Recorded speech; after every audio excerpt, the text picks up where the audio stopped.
When Partners Global created the Resiliency Plus framework several years ago, we did so for civil society organizations that were working under very challenging political circumstances, where the role of civil society was being delegitimized. So it's no wonder that one of the most important factors of our framework is how organizations are maintaining their legitimacy through radical transparency and engaging with their constituencies. Because we are operating in a new economy of trust in the world, and we need to recognize that only those organizations that have credibility with our audiences and with our constituencies are the ones that are going to be trusted with the information that we provide, with the ability to mobilize, and the ones that are actually serving the needs, the real needs of citizens on the ground. So the first subcategory within this factor is how we're actually practicing accountability within our organizations.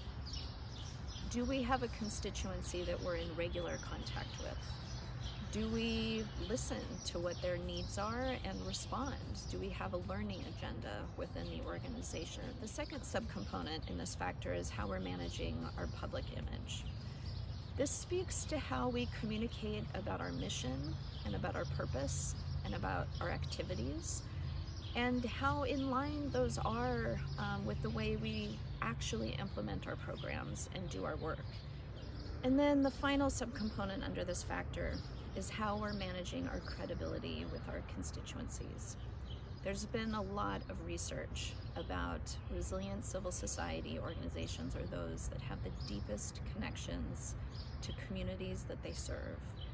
Those organizations that have staff that represent those constituencies, and the way that there's an ongoing dialogue and real decision-making about priorities that are based on the needs of those communities.